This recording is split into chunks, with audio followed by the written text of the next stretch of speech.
찬양과 존귀를 받으시기에 합당하신 아버지 하나님, 새벽부터 이 시간까지 저희들을 인도하여 주시고 함께하여 주심에 감사드립니다.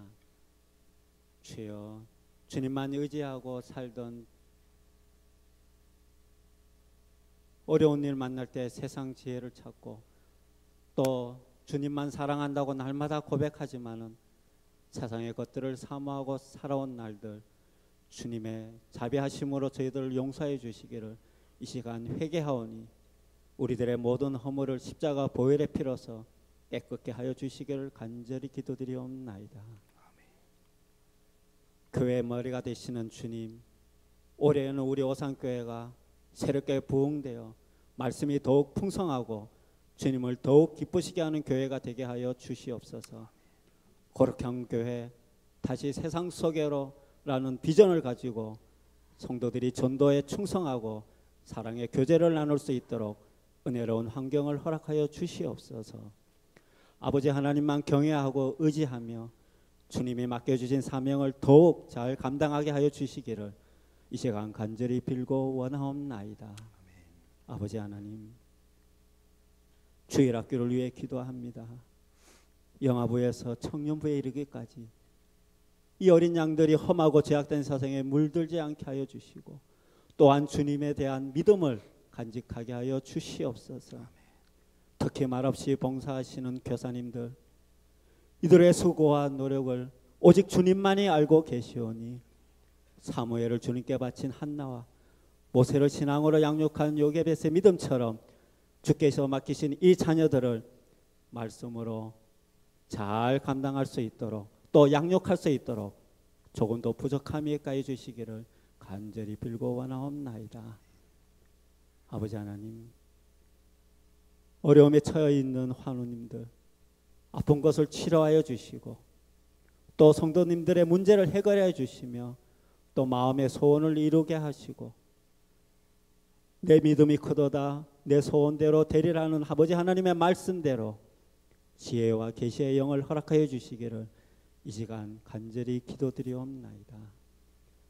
이 시간 우리가 몸으로만 기뻐할 것이 아니라 심령으로 기뻐하게 하시며 또 말씀을 전하시는 백부한 전도사님을 통해 하나님의 복음의 능력을 우리의 심령 깊이 새겨서 주님 안에서 누리는 기쁨과 환희가 얼마나 큰 것인지를 이 시간 깨닫는 시간 허락하여 주시기를 간절히 빌고 원하옵나이다. 찬양을 드리는 권사 중창단의 아름다운 은성을 주님 영광 홀로 받아주시기를 소원하며 우리 주 예수 그리스도의 이름으로 기도드리옵나이다. 아멘.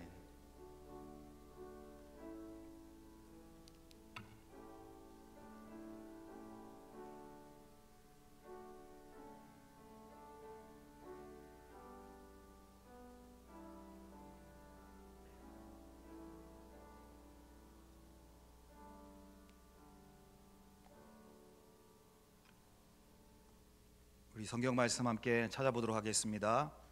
오늘 우리에게 주시는 하나님 말씀은 로마서 1장 15절에서 17절까지의 말씀입니다. 신약 성경 로마서 1장 15절로 17절까지의 말씀입니다. 신약 성경 240면입니다. 로마서 1장 15절에서 17절의 말씀을 저와 여러분이 한 절씩 교독하도록 하겠습니다. 제가 먼저 읽겠습니다. 그러므로 나는 할 수 있는 대로 로마에 있는 너희에게도 복음 전하기를 원하노라.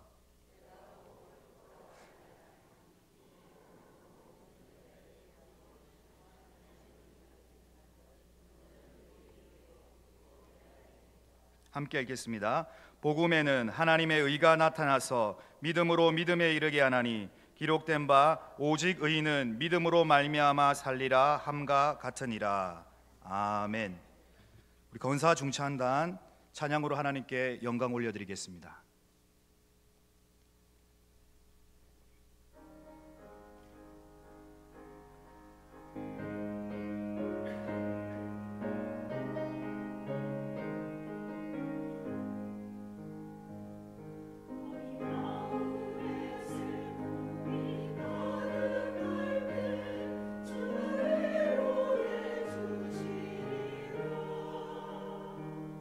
아침에 거친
은혜의 찬양 감사드립니다. 잠시 말씀을 위해서 기도하겠습니다.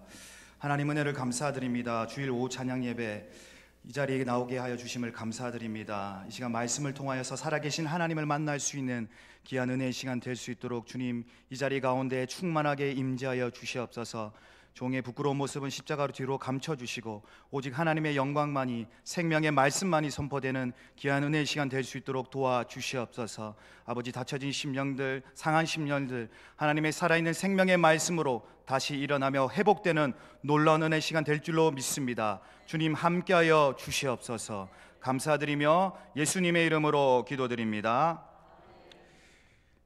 예, 우리 앞뒤 좌우로 4분 이상씩 이렇게 인사하겠습니다. 참 잘 오셨습니다. 예, 기쁨의 주일입니다. 은혜의 주일입니다. 예, 당신이 내 옆에 앉아 주셔서 참 감사합니다. 예, 감사합니다. 복음 하나님의 능력이란 제목으로 하나님의 말씀을 증거하도록 하겠습니다. 여러분, 복음이란 무엇입니까? 복음하면 무엇이 생각나십니까? 여러분, 오래 신앙생활 하신 분들은 복음에 대해서 익히 많이 들으셨죠? 복음하면 무엇이 가장 먼저 떠오릅니까? 이것을 실제적으로 한자로 풀어보면, 한자 이 음력으로 풀어보면 복된 소리입니다. 복된 소리. 또 좋은 소식이 될 수 있고 기쁨의 소식이 될 수 있습니다. 여러분, 복음주의자라는 말을 들어보셨습니까? 복음주의자. 영어로는 에반겔리즘이라고 하는데요. 이 복음주의자, 저는 그런 별명이 좋더라고요. 복음주의자, 복음전도자. 성경에 보면 이 오중직임이 나옵니다. 사도와 선지자와 목사와 교사와 복음전도자가 있습니다. 저는 지금 이제 목회의 길로 목사의 이제 후보생으로 이렇게 전임 전도사 사역을 하지만 이 오중직임의 은사를 살펴볼 때 복음전도자에 가까운 것 같습니다. 저는 전도할 때 참으로 행복하더라고요. 그래서 우리 교회가 이제 또 화요 전도대를 결성하고 전도에 힘을 쓰게 될 텐데요. 여러분 많이 지원해 주시고, 전도는 은사가 아닙니다. 여러분, 전도는 누구나 할 수 있는 것입니다. 제가 실제적으로 학교 다닐 때 이렇게 전도를 하다 보면 정말 하나님께서 은혜 가운데, 기적 가운데 여러 가지 많은 일들을 베풀어 주셨더라고요. 그래서 여러분들 전도에 힘쓰기 바랍니다. 이 복음주의자라는 말을 살펴보면 특징이 있습니다. 성서를 지나치게 중시한다. 저는 이 말이 가슴에 와닿더라고요. 성서를 지나치게 중시한다. 저는 성경이 1.1획도 틀리지 않은 하나님의 정확무한 말씀인 줄로 믿습니다. 저는 성경 그대로 믿고 성경 그대로 가르치고 성경 그대로 살기를 원합니다. 두 번째로는 성령의 체험을 강조합니다. 성령의 실제적인 체험, 성령의 체험 없이는 우리가 하나님을 경험할 수 없다. 그리고 마지막으로는 앞에서 말한 것처럼 실제적인 전도 생활을 중시하는 겁니다. 이 세 가지 특징이 나타나는 것이 바로 복음주의자입니다.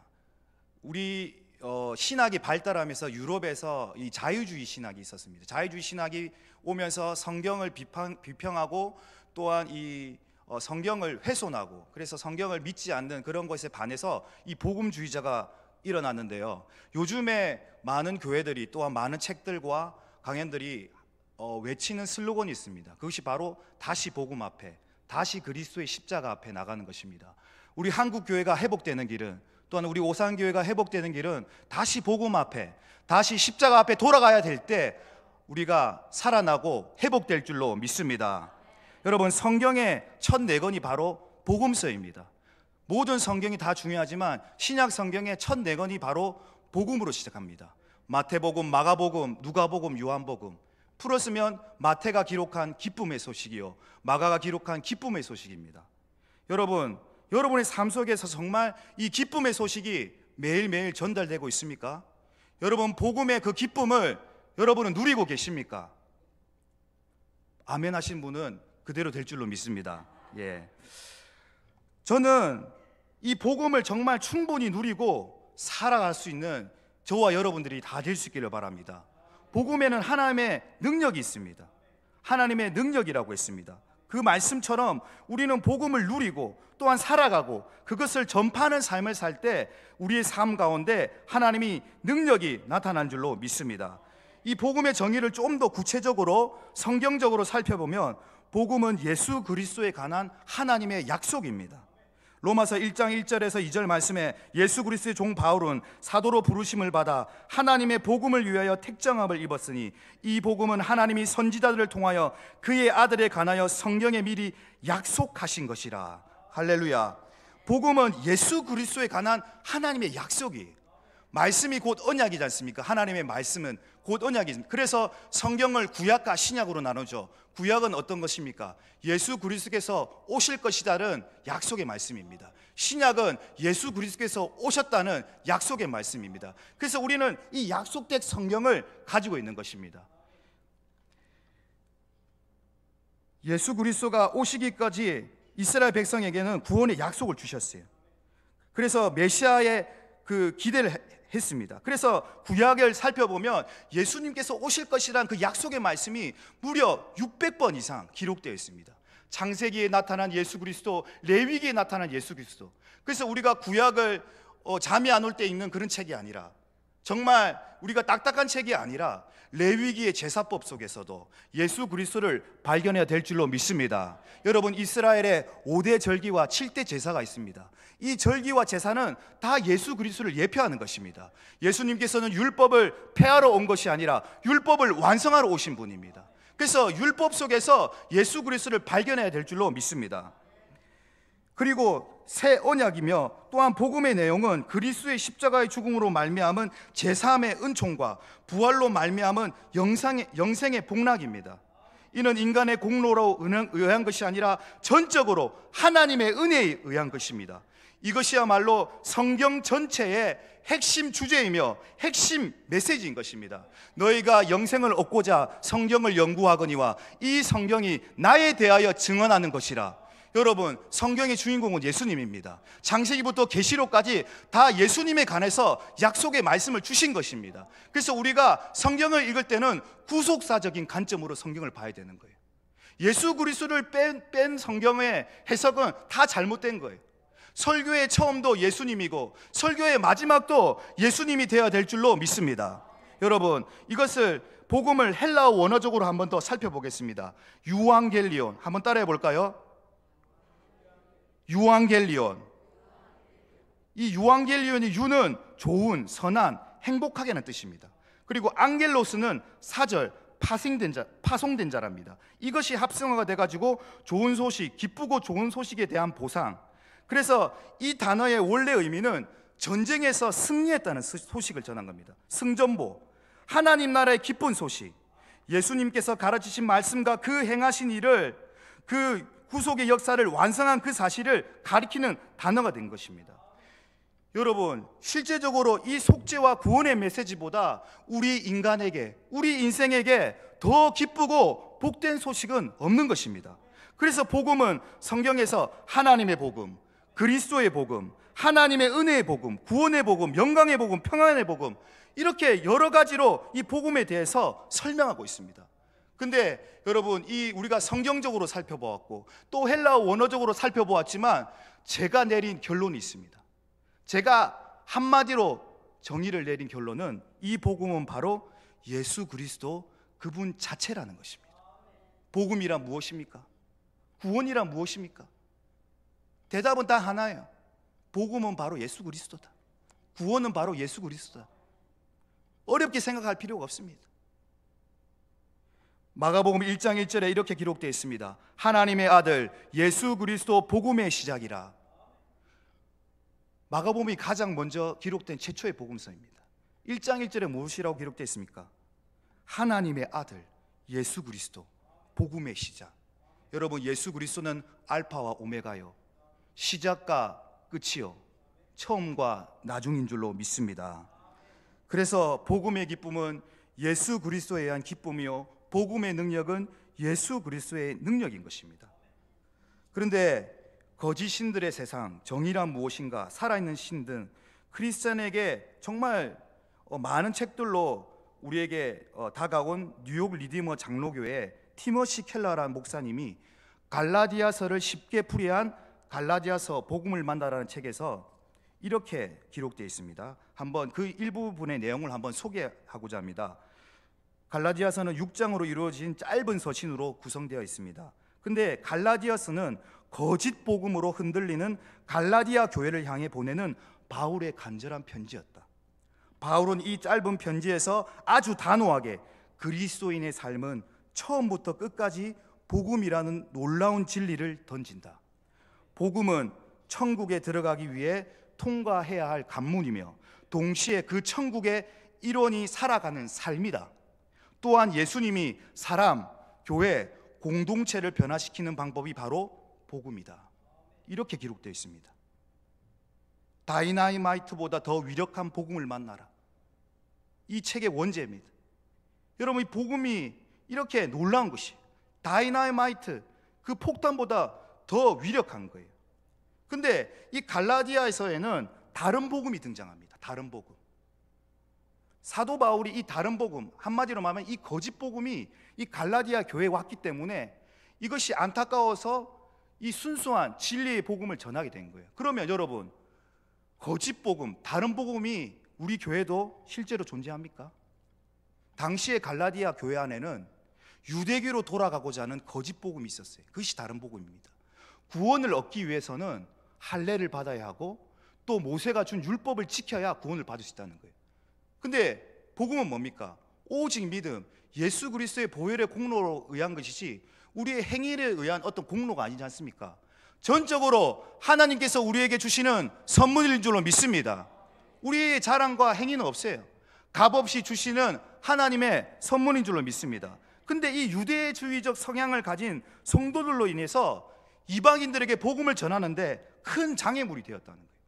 유대교로 다시 돌아가고자, 유대의 율법을 지켜야 된다, 구원을 받기 위해서는 뭔가 더 해야 된다는 거죠.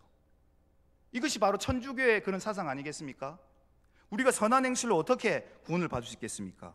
그런데 참으로 안타깝게도 오늘날 교회 안에도 거짓 복음이 존재하는 거예요. 그것이 무엇입니까? 제가 존경하는 목사님이 계십니다. 서울의 선한목자교회 유기성 목사님이라고. 저희 청년부 지금 성경 공부를 시작했습니다. 근데 예수님의 사람이라는 그 책으로 지금 공부를 하고 있습니다. 유기성 목사님 들어보셨죠? 잘 모르십니까? 꼭 한번 들어보십시오. 지금 정말 베스트셀러 책을 많이 주셨습니다. 나는 죽고 예수로 사는 사람, 그리고 영성일기, 24시간 예수님 바라보기. 근데 이 선한목자교회, 제가 예전에 서울에 살 때 한번 가봤는데요, 이 선한목자교회에서는 매 2년마다 이 다시 복음 앞에란 주제로 이 선교 대회를 겁니다. 그래서 이 순회 복음 선교단이라고 이용희 목사님이 아니죠? 그 김용희 선교사님입니까? 순회 전도단, 그분과 함께 이 다시 복음 앞에라는 주제로 메시지를 전하는데요. 작년 11월 7일 날에도 똑같이 집회가 있었습니다. 그 집회 첫째 날에 증거된 메시지들을 잠깐 얘기하고자 합니다. 증거된 메시지들의 공통 주제는 거짓 복음, 거짓 믿음의 심각성이었다. 거짓 복음은 거룩함의 열매가 없어도 믿기만 하면 구원받는 것이라고 가르치고 믿는 것이다. 이것은 오직 믿음으로, 오직 은혜로 구원받는다는 종교개혁의 가르침에 대한 심각한 변질입니다. 히브리서 12장 14절에 분명히 기록된 말씀이죠. 거룩함이 없이는 아무도 주를 보지 못하리라고 했습니다. 주님께서도 상상수훈에서 마음이 청결한 자가 하나님을 볼 것이라고 했습니다. 성경은 일관되게 구원받은 성도는 거룩한 삶을 살아야 한다고 가르칩니다. 이것이 오직 믿음으로를 외친 종교개혁자들의 가르침인 것입니다. 거짓복음, 오늘날에 있는 거짓복음은 무엇입니까? 거룩함의 열매가 없어도 믿기만 하면 구원받는다, 그냥 믿기만 하면 천국 간다. 근데 그 믿음이 어떤 믿음이라는 것입니까? 정말 예수 그리스도를 내 마음속에 임금과 구주로 모시고 정말 거듭나고 변화된 삶을, 예수님께서 주인된 삶을, 그런 삶을 살아가는 삶이지 않습니까? 입술로 주여 주여 외친다고 우리가 다 천국에 들어갑니까? 마태복음 7장 15절에서 21절에는 이렇게 기록되어 있습니다. 거짓 선지자들을 삼가라. 양의 옷을 입고 너희에게 나오나 속에는 노략질하는 일이라.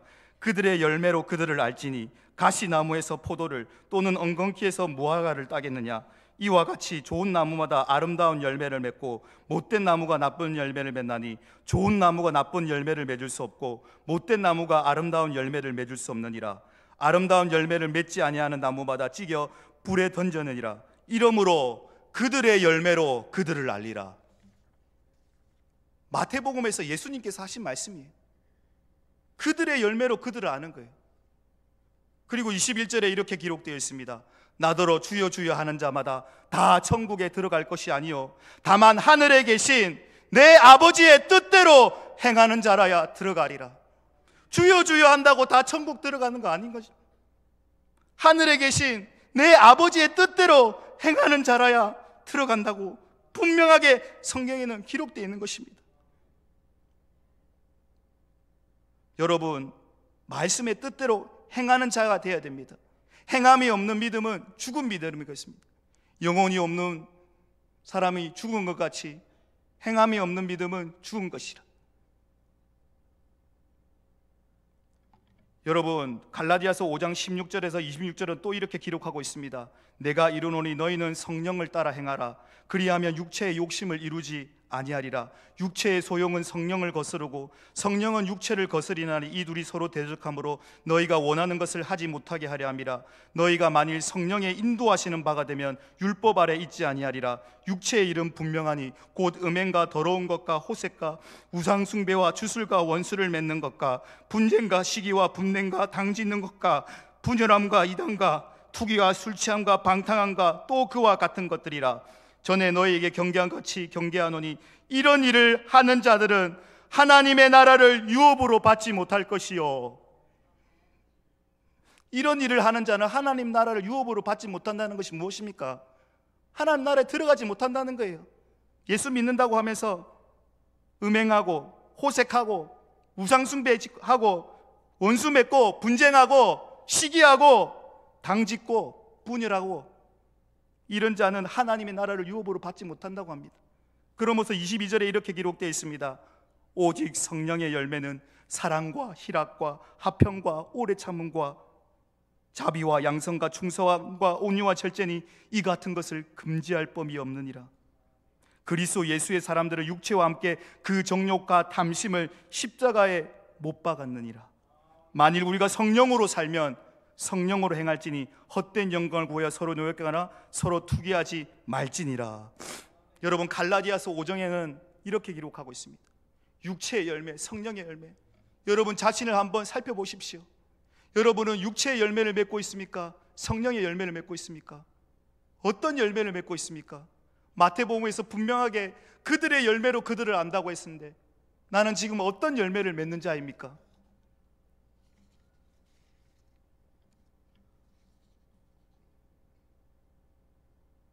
여러분, 요한복음 3장 16절 다 외우고 계시죠? 한번 같이 외워볼까요? 시작.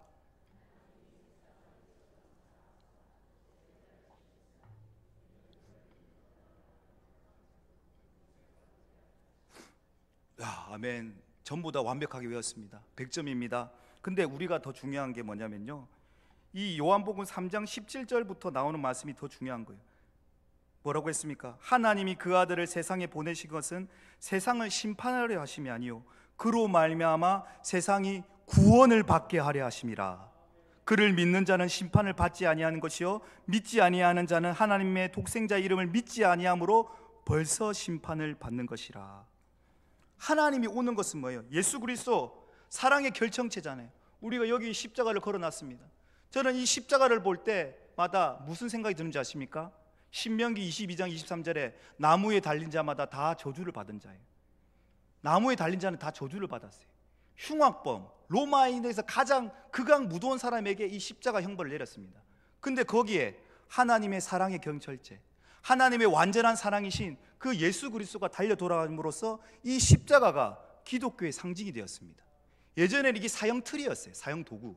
근데 이것을 지금 목걸이도 하고 자동차에도 걸고 집에 들어가면 십자가도 장식을 해놨어요. 이게 사형 도구란 말이에요. 근데 하나님께서 이 십자가를 볼 때 저에게 마음에 감동을 주신 거예요. 이 십자가는 사랑나무다. 사랑나무. 하나님을 사랑하는, 하나님을 사랑하고 이웃을 사랑하는, 옆으로는 이웃을 사랑하고 위로는 하나님을 사랑하는 사랑나무다. 이것을 알게 해주신 거예요. 도적이 오는 것을 멸망하고 죽이는 것뿐입니다. 그런데 인자가 온 것은 생명을 얻게 하고 더 풍성히 얻게 하려 함이라. 예수님이 오신 목적은 뭐예요? 생명을 얻게 하고 더 풍성히 얻게 하는 줄로 믿습니다. 그런데 그 이름을 믿는 자는 심판을 받지 않아요. 근데 그 이름을 믿지 않은 자는 심판을 받았어요. 실질적으로 제가 단도직입적으로 얘기하면 이 세상에는 딱 두 가지 부류의 사람밖에 없습니다. 하나님의 자녀, 아니면 마귀의 자녀. 여러분은 어디에 속해 있습니까? 네, 많은 사람들이 하나님의 자녀의 삶을 누리지 못하는 거예요. 영접하는 자, 곧 그 이름을 믿는 자들에게는 하나님의 자녀가 되는 권세를 주셨다고 했습니다. 근데 우리가 이 권세를 사용하지 못하고 있는 거예요. 하나님의 자녀에 대한 권세, 예수 이름의 그 권세. 여러분, 우리 교회가 이 지역사회 구원의 방주의 역할을 할 때 하나님께서 우리 교회 가운데 큰 부흥을 허락하여 주실 줄로 믿습니다. 우리는 구원의 기쁨의 소식을 전하는 자들로 우리를 지금 이 자리에 먼저 불러주셨어요. 구원의 기쁜 소식, 기쁜 소식 선교회, 누구의 구원파, 좋은 거는 다 이단이 가져갔어요. 기쁜 소식, 이게 복음의 원래 뜻인데, 기쁜 소식. 그리고 신천지 보세요. 풀이하면 뭡니까? 새로운 하늘과 땅, 얼마나 좋습니까? 추수꾼, 복음을 전하니 추수꾼. 근데 다 좋은 건 이단들한테 뺏겼어요. 여러분, 구원의 기쁨의 소식을 전하는 자들로 우리를 먼저 부른 거예요. 그러면 여러분들이 이 기쁜 소식을 먼저 누리는 삶을 살아야 되지 않겠습니까? 이 복음으로, 좋은 소식으로, 정말 이 기쁨으로 이 교회 생활하면서 이 삶을 그렇게 영위해야 되지 않겠습니까? 그러면 어떻게 우리가 구체적으로 이 기쁨을 매일매일 누리면서 살 수 있을까요? 첫 번째로 한번 따라해 보겠습니다. 하나님의 손에 있는 선물보다 하나님 자신을 구하는 삶을 살아야 한다. 이것은 이용규 목사님, 이용규 선교사님의 책 내려놓음에 나누는 책의 예화입니다. 이용규 선교사님의 아들이 있었어요. 아들과 함께 슈퍼마켓에 갔어요. 그래서 아들이 슈퍼마켓 가니까 이것도 사줘 저것도 사줘 해가지고 아빠가, 여러분도 아시죠? 자식 키우니까 그러면 키우면 마지못해서 하나 집어줍니다. 그러면 이 아들 좋다고 깍 안고 있잖아요. 안고 어디 갑니까? 어디로 가야 됩니까? 계산대로 가야 되잖아요. 계산하려면. 그러면 잠깐 이걸 뺏어야 되잖아요.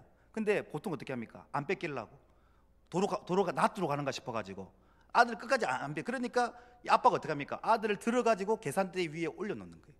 근데 이것을 보면서 어떤 생각이 들었냐면 우리의 모습, 나의 모습이 아닌가. 손에 있는 부귀보다 주를 더 사랑하는가. 여러분, 이 찬양 아시죠? 우리는 손에 있는 부와 물질과 명예와 권세를 꽉 짊어지고 내려놓지 않는 거예요. 내려놓지 않고 그것을 꽉 쥐고 사니까 하나님께서 역사하지 않는 거예요. 여러분, 이 세상의 주관자와 이 세상을 다스리는 분이 누구십니까? 하나님이시잖아요. 하나님께서 이 모든 것을 창조하시고 다스리시고 지금도 주관하신 줄로 믿습니다. 그러면 모든 것을 가지고 계신 하나님을 구할 때 여러분, 하나님께서 어련히 여러분께서 필요한 것들을 허락해 주지 않겠습니까? 먼저 그 나라와 그 의를 구하라. 그리하면 이 모든 것을 너희에게 더하시리라. 이 말씀을 그대로 믿어야 될 줄로 믿습니다. 우리는 먼저 하나님의 나라를 구해야 되는 거예요. 먼저 그의 의를 구하는 거예요. 하나님의 일을 할 때 하나님께서 우리의 인생을 책임져 줄 줄로 믿습니다. 그래서 여러분, 내려놓으십시오. 여러분이 가진 것들을 내려놓을 때 하나님보다 더 사랑하는 것, 내가 주인 삼은 모든 것 내려놓고. 여러분의 주인이 지금 예수님이 아니에요. 자식이고 성공이고 직장이고 그런 사람 나라는 하나님 나라에 합당치 않다고 했어요. 쟁기를 쥐고 뒤를 돌아보는 자, 하나님 나라의 제자에 합당치 않다고 했습니다.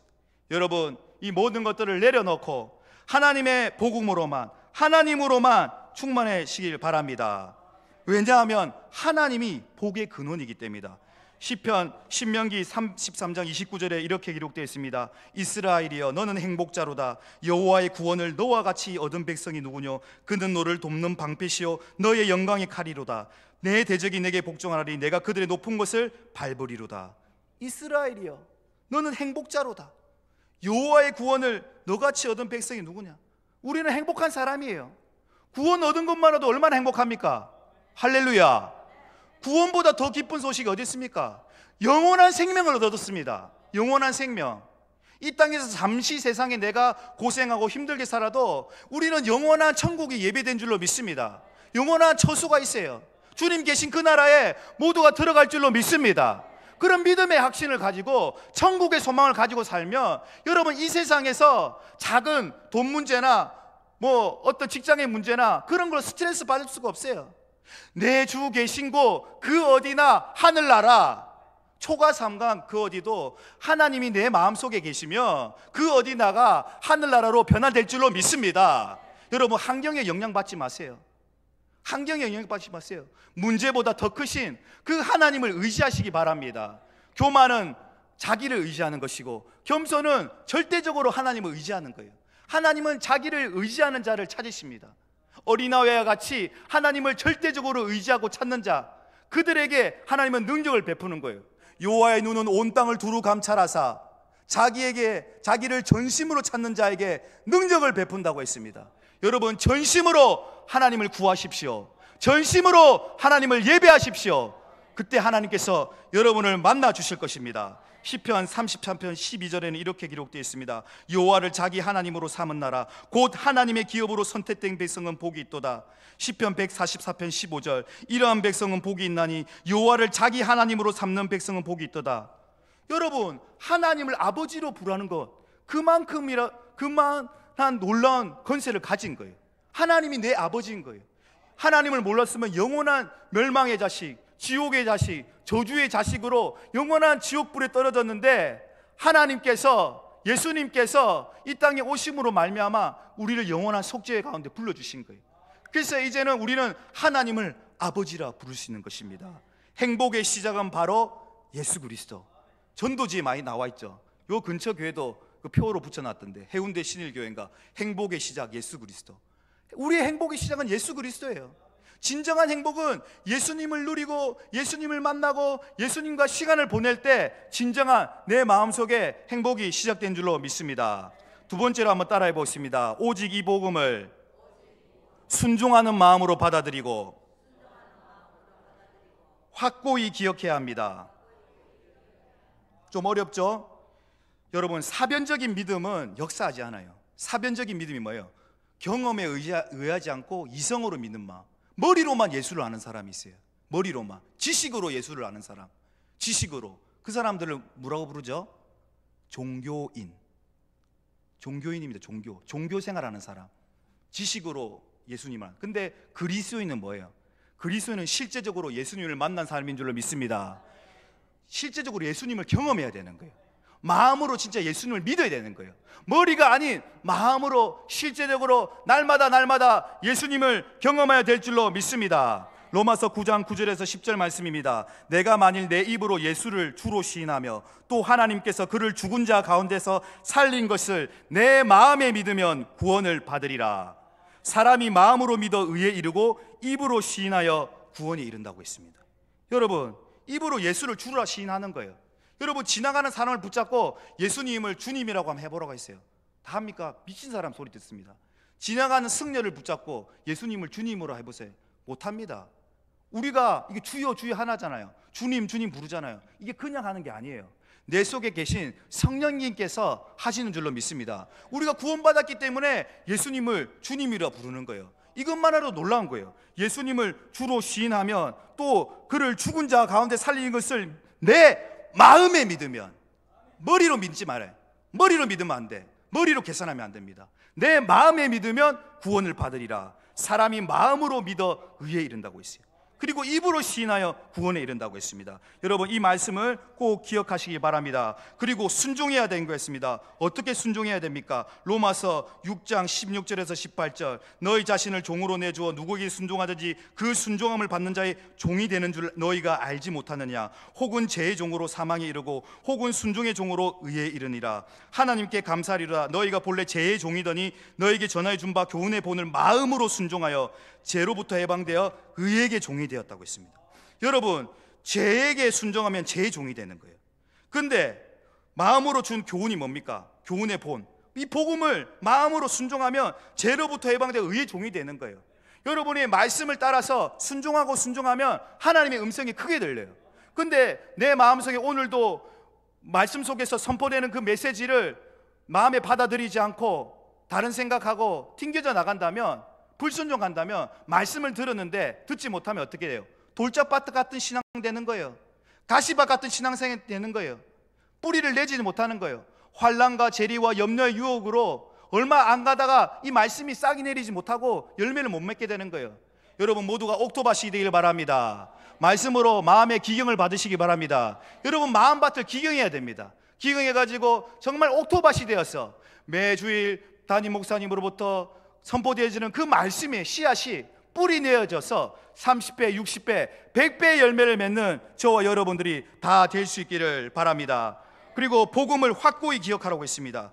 형제들아, 내가 너에게 전해준 복음을 너희가 알고 이는 너희가 받은 것이 아니요 너희가 만일 내가 전한 그 말을 굳게 지키고 헛되이 믿지 아니하면 그로 말미암아 구원을 받으리라. 이것을 굳게 지키고 간직해야 되는 거예요.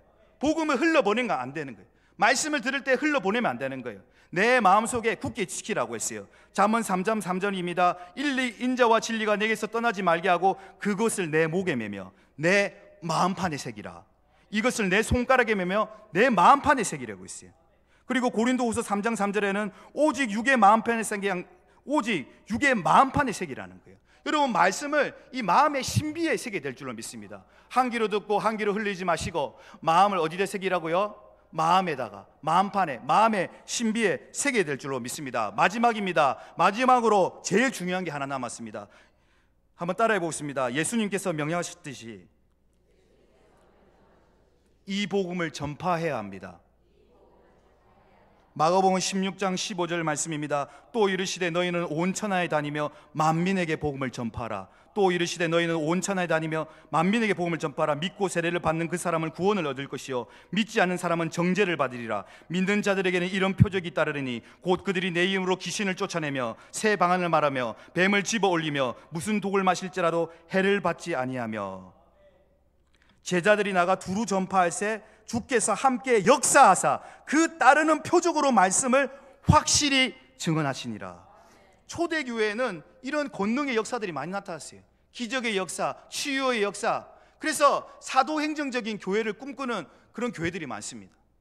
저는 특별히 사도행전을 정말 많이 읽었어요. 성령행전입니다. 정말 예수님의 제자들이 정말 큰 권능을 가지고 정말 복음을 편만하게 전했어요. 그리고 복음을 확실히 전했어요. 그러니까 날마다 그 수를 더했다고 했어요. 베드로가 한번 설교할 때 몇 명이 회개했습니까? 3,000명이 회개하는 역사가 일어났습니다. 그런데 왜 오늘날 우리 한국교회, 우리 교회에는 이런 역사들이 일어나지 않습니까? 권능을 받아야 됩니다. 하나님의 권능을 받을 때 이런 기적의 역사들이 우리에게 나타날 줄로 믿습니다. 사도 바울은 이렇게 고백했습니다. 사도행전 20장 24절 내가 달려갈 길과 주 예수께 받은 사명 곧 하나님의 은혜의 복음을 증언하는 일을 마치려 하면은 나의 생명조차 조금도 귀한 것으로 여기지 아니하노라. 내가 복음을 전할지라도 자랑할 것이 없으면 내가 부득불할 임이라. 만일 복음을 전하지 아니하면 내게 화가 있을 것이로다. 사도 바울은 철저하게 복음에 빚진 자, 복음에 갇힌 자, 사랑에 빚진 자로 살았어요. 사도 바울은 일평생 그 복음 앞에 헌신했어요. 사도 바울이 어떤 사람이었습니까? 예수 믿는 사람을 잡아다가 죽이고 옥에 가두고 가는 길에 다메섹 도상에서 큰 빛이 둘러 비치매 사울아 사울아 왜 내가 나를 핍박하느냐 가시체 뒷발질하기가 내게 고생이라 주여 니 시오니까니까 뭐래가 나는 네가 핍박하는 예수라. 그 즉시 예수님을 만났어요. 예수를 죽이는 그 사울이 예수의 빛을 만나니까 바울이 된 거예요. 그래서 사도 바울이 내가 모든 것을 잃어버리고 사도 바울이 몇 개의 박사학위를 가마리아의 문화에서 내가 히브리 중에 히브리언이요 베냐민 주패의 베냐민 그 학식도 뛰어나고 모든 가문이 뛰어난 사람이 그리스도를 얻고 모든 것을 배설물로 여긴다고 했어요. 모든 것이 헛것인 걸 알았어요. 예수 그리스도의 그 복음만 있으면 모든 것이 충분한 것을 알았습니다. 그래서 일평생 사도 바울은 복음을 전하기에 힘썼던 것입니다. 말씀의 결론을 맺도록 하겠습니다. 오늘 여러분의 마음의 밭에 이 복음의 씨앗, 말씀의 씨앗이 뿌려졌습니다. 여러분 이 세 가지를 항상 기억하고 확고히 기억하고 행함으로써 여러분이 삶에, 직장에 그리고 여러분의 사업장에 정말 그 기쁨이 더해지는 한 해가 될 수 있기를 바랍니다. 복음으로 충만하여져서 정말 복음을 흘러보내는 사람, 복음의 통로자, 부흥의 통로, 기도의 통로, 그런 통로자로서 여러분 하나님께 귀하게 쓰임받는 여러분들이 다 될 수 있기를 바랍니다.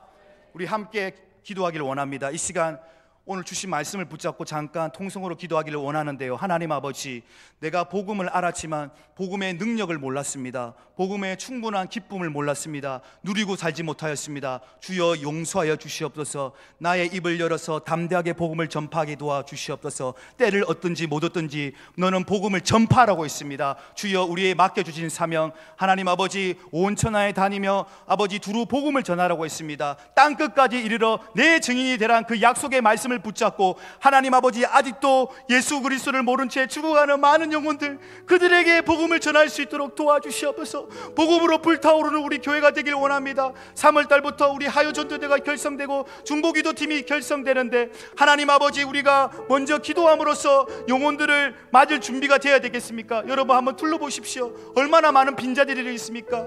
교회에 상처받고 교회를 떠난 또 많은 얼마나 이런 양들이 있습니까? 그들을 기억하시고 하나님 아버지, 우리 오산교회가 해운대를 변화시키는, 오산마을을 복음으로 변화시키는 주역이 되길 원합니다. 구원의 방주의 역할이 되길 원합니다. 우리 오산교회를 주님 사용하여 주시옵소서. 우리 오산교회를 기억하여 주시옵소서. 우리 주님 이름 크게 한번 부르짖고 기도하겠습니다. 주님